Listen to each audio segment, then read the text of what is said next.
Clear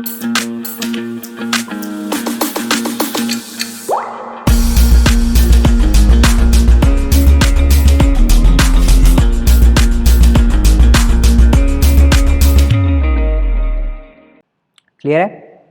अब ऐसे ही जो लिक्विड्स हैं वो भी प्रेशर लगाते हैं, है ना? सॉलिड्स भी प्रेशर लगाते हैं, लिक्विड्स भी प्रेशर लगाते हैं, बट सॉलिड्स जो हैं वो सिर्फ अपने बॉटम पे प्रेशर लगाते हैं। जैसे बॉटल रखी हुई है ना, जैसे मान लो ये बॉटल रखी हुई है, तो ये बॉटल सिर्फ बेस पे प्रेशर लगाएगी, है ना? यहाँ साइड पे प्रेशर आपको फील नहीं होगा, आप टच करते हो बॉटल तो प्रेशर फील थोड़ी होता है। बट यहाँ अगर आप मान लो ये बॉटल है मेरे पास, अब मैंने इसको ऊपर रखा तो मेरे को यहाँ अपने हाथ पे प्रेशर फील हो रहा है, बट अगर मैं इसको ऐसे यहाँ पे ऐसे मान लो ये रखी हुई है और मैंने इसको होल्ड कर लिया ऐसे, तो अब मेरे को प्रेशर फील थोड़ी हो रहा है, क्योंकि साइड पे सॉलिड प्रेशर एक्सर्ट करते ही नहीं है। समझ में आई बात? But liquids they exert pressure in all direction. Liquids भी प्रेशर एक्सर्ट करते हैं, बट लिक्विड्स हर डायरेक्शन में प्रेशर को एक्सर्ट करते हैं। ठीक है, समझ में आई बात? We consider only those forces which act perpendicular to the surface on which the pressure is to be computed. अच्छा, ये बात बहुत ज़्यादा इंपॉर्टेंट है और बहुत कंसेप्चुअल भी है। जब भी आप प्रेशर को कैलकुलेट कर रहे हो तो प्रेशर को कैलकुलेट करते टाइम हमेशा आपको जो फोर्स लेना है that should be perpendicular to this contact area, है ना? समझ में आ रही बात? जैसे मान लो मेरे पास मेरा जो एरिया है वो ऐसा है ना, दिस इज माई एरिया, है ना? और फोर्स कुछ ऐसे टेढ़ा लग रहा है, तो अब अगर मेरे को इस पे प्रेशर कैलकुलेट करना होगा तो मैं इस फोर्स का एक परपेंडिकुलर वाला पार्ट निकालूंगा और एक पैरेलल वाला पार्ट निकालूंगा, है ना? फिर मैं क्या करूंगा, फिर मैं देखूंगा कि इसके ऊपर परपेंडिकुलर कितना लग रहा है फोर्स, फिर प्रेशर होगा फोर्स पर यूनिट एरिया। तो हम डायरेक्टली ऐसे आंख बंद करके नहीं कर सकते। हमेशा ध्यान रखना, जब भी आप प्रेशर कैलकुलेट कर रहे हो तो हमेशा जो फोर्स होना चाहिए, जो भी फोर्स होगा वो वाला फोर्स प्रेशर देता है जो परपेंडिकुलर हो किसके, ये सरफेस के कांटेक्ट एरिया के।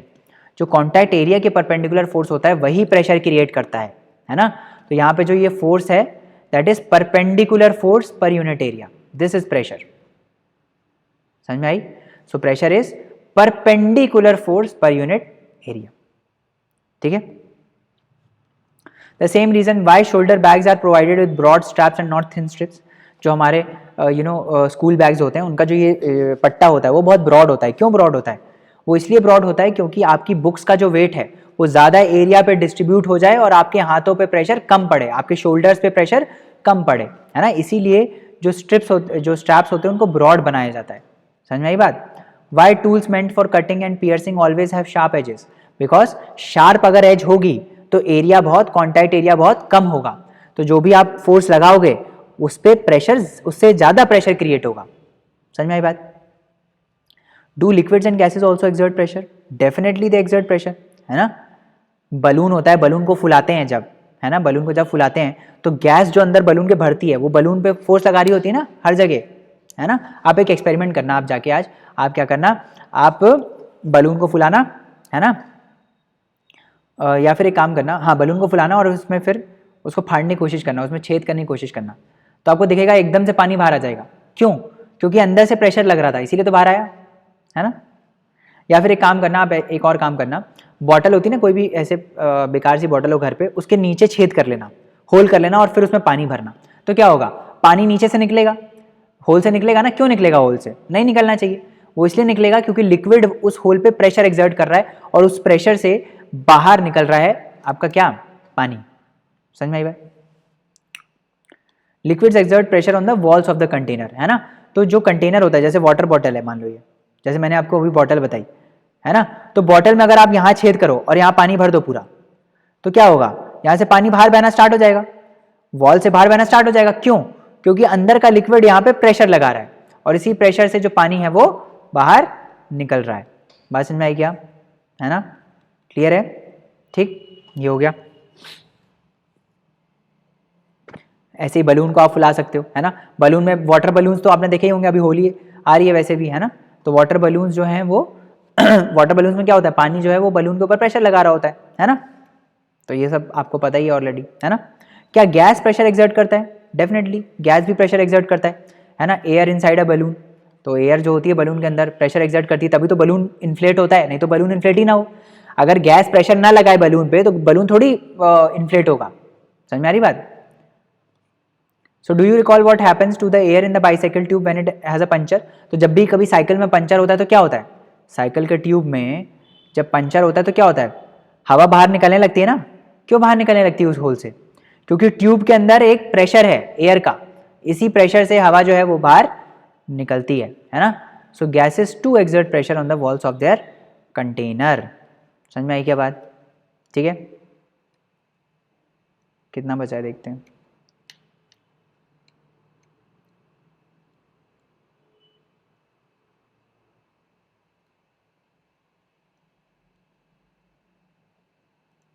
ठीक है, अब आगे बढ़ते हैं और एटमॉस्फेरिक प्रेशर की बात करते हैं। किसी बात करते हैं एटमॉस्फेरिक प्रेशर की। ठीक है, तो एटमॉस्फेरिक प्रेशर क्या होता है, आप ऐसे समझो कि जो अर्थ है ना, अर्थ के ऊपर पूरा एटमॉस्फेयर है ना। आपको पता होगा, वो आपने लेयर्स पढ़ी होंगी, ट्रोपोस्फेयर, स्ट्रेटोस्फेयर, मीजोस्फेयर, एक्सोस्फेयर, है ना। तो जो लेयर्स हैं अर्थ की, अर्थ के ऊपर पूरा एटमॉस्फेयर है, हमारे ऊपर पूरी क्या है, हवा है ना।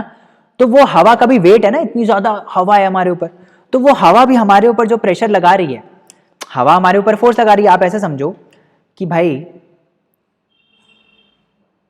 एक कॉलम है एयर का, इसमें पूरी हवा भरी है, तो अगर आप अपना हाथ इधर रखोगे तो ये पूरी हवा आपके ऊपर प्रेशर लगाएगी। इसी प्रेशर को हम बोलते हैं atmospheric pressure. Atmospheric pressure is nothing but the pressure that atmosphere has on us, है ना। आप ऐसे समझो, इसको समझाने की कोशिश करता हूँ। मान लो आप एक काम करो, आप एक बुक्स को रखो, खूब सारी बुक्स लो, है ना, ये खूब सारी बुक्स लो, है ना, और इसको पकड़ो। तो होता क्या है, मैं आपको ऐसे समझाता हूँ कि जो हमारे ऊपर हवा है वो डिफरेंट डिफरेंट लेयर्स में, लेयर्स ऑफ एयर है हमारे ऊपर, है ना। अब वो लेयर्स ऑफ एयर आप ऐसे समझो कि ये किताबें हैं, these are layers of earth, these are layers of basically air. तो हम इधर हैं, हम यहाँ पे हैं, तो अगर मैं इन सारी लेयर्स को हमारे ऊपर रख दूंगा, है ना, तो मेरे ऊपर फोर्स लगेगा ना, बहुत ज़्यादा फोर्स लग रहा है, बहुत ज़्यादा फोर्स है। तो ये सारी लेयर्स जो हमारे ऊपर फोर्स लगाती हैं उसको हम बोलते हैं एटमॉस्फेरिक प्रेशर।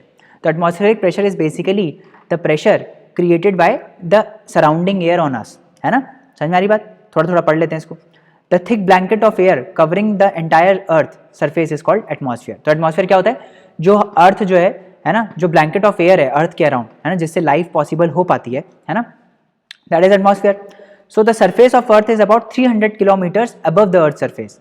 तो जैसे ये पूरी अर्थ है, तो यहाँ से 300 किलोमीटर्स ऊपर तक हमारा एयर है, मतलब एयर का हमारा एटमॉस्फेयर है पूरा, 300 किलोमीटर्स तक पूरा हमारा क्या है, एटमॉस्फेयर है। समझ में आ रही बात? ठीक है, तो ये अर्थ रोटेट भी करती है अपनी एक्सिस के अबाउट, है ना। तो 300 किलोमीटर्स तक हमारा क्या है, पूरा बेसिकली वो है, क्या है, अर्थ है। समझ में आ रही बात? अर्थ मतलब एटमॉस्फेयर है, यहाँ पे पूरा एटमॉस्फेयर है। तो ये पूरा एटमॉस्फेयर हमारे ऊपर एक फोर्स लगा रहा होता है, हमारे ऊपर एक फोर्स लगा रहा होता है, ठीक है, उसको हम बोलते हैं एटमॉस्फेरिक प्रेशर, है ना। क्यों लगता है ये फोर्स? क्योंकि जो हमारा एटमॉस्फेयर है उसमें बहुत सारी गैसेज हैं, कार्बन डाइऑक्साइड है, ऑक्सीजन है, नाइट्रोजन है, आर्गन है, ये सारी गैसेज हमारे ऊपर प्रेशर लगा रही हैं, क्योंकि गैसेज एक्सर्ट प्रेशर, अभी तो बताया है ना कि गैसेज जो हैं वो एक प्रेशर एक्सर्ट करती हैं, करेक्ट। समझ में आ रही बात? ठीक है, the pressure exerted by these atmospheric gases on the surface of earth is known as atmospheric pressure.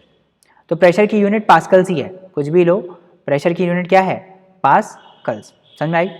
But it is generally expressed in centimetres और मिलीमीटर्स ऑफ मरकरी कॉलम। क्या मतलब है? कोई मतलब नहीं है, मैं आपको समझा देता हूँ क्या मतलब है। ये बेसिकली हमने मेजर किया है। कैसे मेजर किया है? हम मैनोमीटर की मदद से एटमॉस्फेरिक प्रेशर को मेजर करते हैं। अब मेजर कैसे करते हैं वो आपके पार्ट का सिलेबस का पार्ट नहीं है, है ना। आप ऐसे समझो कि हम एक कॉलम में मरकरी लेते हैं, क्या लेते हैं, मरकरी लेते हैं। Mercury is a liquid at room temperature, है ना। तो मरकरी लेते हैं, है ना, फिर हम क्या करते हैं, फिर हम यहाँ पे बेसिकली मरकरी का वेट मेजर करते हैं और वही हो जाता है एटमॉस्फेरिक प्रेशर, है ना। तो जो बेसिकली आता है इसमें दैट इज 76 सेंटीमीटर। मतलब अगर हम एक कॉलम लें, अगर हम एक ट्यूब लें बड़ी सी और उसमें 76 सेंटीमीटर तक, उसमें 76 सेंटीमीटर तक मरकरी भर दें, तो जो यहाँ पे ये मरकरी प्रेशर लगा रहा है that is atmospheric pressure, that is equal to atmospheric pressure. ये हमने निकाला है, ये हमने एस्टिमेट किया है ना। समझ में आ रही बात? अच्छा, ये जो एटमॉस्फेरिक प्रेशर है ना, ये बहुत ज़्यादा लगता है, दिस इज़ वेरी ह्यूज। बहुत ज़्यादा प्रेशर लगता है। तो मेरा क्वेश्चन आपसे ये है कि ये प्रेशर हमको फील क्यों नहीं होता है ना?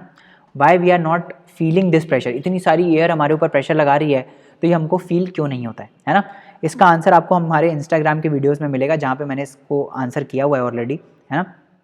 और काफ़ी बच्चों ने कमेंट करके पूछा भी था, आगे डाउट्स भी पूछे, तो वो भी मैंने क्लियर किया हुआ है। Do have a look at it, है ना? The force due to air column of the height of the atmosphere and an area 15 into 15 centimetre is nearly equal to the force of gravity on an object of mass 225 kgs। तो basically आप ऐसे समझो कि आप हो, है ना? This is you और इस आपके ऊपर एयर है, पूरी एयर है। कितने किलोमीटर ऊपर तक? 300 किलोमीटर ऊपर तक। ये सारी की सारी एयर आपके ऊपर प्रेशर लगा रही है, ये सारी की सारी एयर आपके ऊपर प्रेशर लगा रही है। एक्चुअली मैं आपको अगर वैल्यू बताऊं ना इसकी, तो आप एकदम हैरान हो जाओगे। ये जो फोर्स लगता है ना हमारे ऊपर, that is around 2 lakh Newton's. 2 lakh Newton's का फोर्स हमारे ऊपर डेली लग रहा है, हमारे ऊपर डेली लग रहा है इस एयर का। इतना हैवी फोर्स होता है ये, है ना? इतना हैवी फोर्स होता है, ये हमारे ऊपर लग रहा होता है ना? और हमको फील क्यों नहीं होता है, ये आपको बताना है। आप सोचो खुद से, नहीं आए तो हमारे इंस्टाग्राम वीडियोस पे जाओ, है ना, और try to look at the reason, है ना? अच्छा, रीज़न मैंने बता ही दिया है इसमें बता ही दिया क्या रीज़न, है ना? तो इतना ज़्यादा फोर्स हमारे ऊपर लग रहा होता है, कितना? 2000 न्यूटन्स का फोर्स, 2 लाख न्यूटन्स का फोर्स हमारे ऊपर लग रहा होता है, कंसिडरिंग कि हमारा जो एरिया है that is around 2 metre square. जो एवरेज ह्यूमन बॉडी होती है उसका जो एरिया होता है that is around 2 metre square, है ना? तो 2 मीटर स्क्वायर के ऊपर अगर हम पूरा का पूरा फोर्स कैलकुलेट करें, है ना, that is around 2 lakh Newton's. समझ में आई बात? इतना ज़्यादा लगता है। एक्चुअली जो एटमॉस्फेरिक प्रेशर होता है ना, उसको हम डिफाइन करते हैं ATM से। 1 ATM इज 1 एटमॉस्फेरिक प्रेशर, है ना? This is equal to 1 lakh newton per metre square. इतना फोर्स होता है। ये एटमॉस्फेरिक प्रेशर की जो वैल्यू होती है, this is 1 lakh newton per metre square. और जो एवरेज ह्यूमन बॉडी होती है उसका एरिया होता है 2 मीटर स्क्वायर। तो हमारे ऊपर जो फोर्स लग रहा होता है that is 2 lakh Newton's around. The reason we are not crushed under this force of gravity is that pressure inside our bodies is also equal to the atmospheric pressure and balances the pressure from outside. तो basically हमारी अंदर से जो body है ना, जैसे आप समझो कि ये आपकी बॉडी है, दिस इज योर बॉडी, और यहां से एटमॉस्फेयर का प्रेशर लग रहा है कितना? 2 लाख न्यूटन्स। तो बॉडी भी अंदर से इतना ही प्रेशर लगा रही होती है, इतना ही फोर्स बॉडी अंदर से लगा रही होती है। कैसे?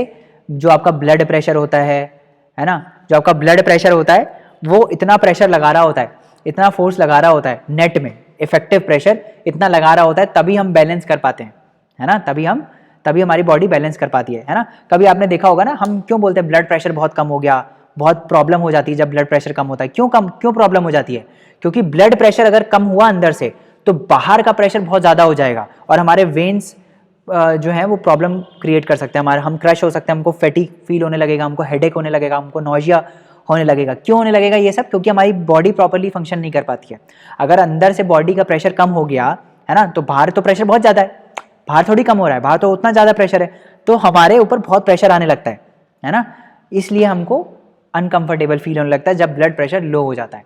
समझ में आ रही बात? और अच्छे से चीज़ें हमारी बॉडी की काम नहीं कर पाती हैं। क्लियर है? ये एक साइंटिस्ट थे जिन्होंने ये दर्शाया कि ये जो एटमॉस्फेरिक प्रेशर है वो कितना ज़्यादा है ना? इन्होंने क्या किया? इन्होंने एक पंप बनाया, जिससे इन्होंने ये 2 मेटल बॉल्स ली इन्होंने और इससे एयर को हटा दिया। आप ऐसे समझो कि एक बॉल है अंदर से जहाँ पे सिर्फ वैक्यूम है। क्या है? वैक्यूम है। He demonstrated dramatically the force of this air pressure, है ना? अच्छा, अब ये इन्होंने इस 2 बॉल्स को जोड़ दिया, इनको जोड़ दिया और अंदर वैक्यूम है, तो यहाँ से बहुत ज़्यादा प्रेशर लग रहा था, है ना? यहाँ से बहुत ज़्यादा प्रेशर लगा था। फिर उन्होंने क्या किया? फिर इन्होंने 2 घोड़ों को बांध दिया, ऐसे बहुत सारे घोड़े लिए और उनसे इसको बेसिकली अटैच कर दिया और इनको दौड़ाया कि भाई तुम जो है ना इसको हटाने की कोशिश करो, तुम इसको तोड़ने की कोशिश करो। और वो नहीं कर पाए क्योंकि यहाँ से एटमॉस्फेयर का प्रेशर लग रहा था और वो इतना ज़्यादा था कि ये घोड़े उसको बैलेंस कर ही नहीं पा रहे थे। समझ में आई? बस यही है, ऐसे कुछ आने नहीं वाला है कहीं पे, है ना? बस ये एक्सपेरिमेंट है, ठीक है? तो मोस्टली सारी चीज़ें हमारी हो चुकी हैं। अब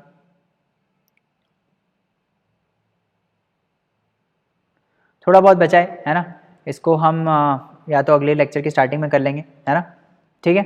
बाकी most of the chapter complete हो चुका है ना, पूरा चैप्टर कंप्लीट हो चुका है, राइट। चलो अगले लेक्चर में मिलते हैं। Thank you so much for listening and have a great day. Thank you.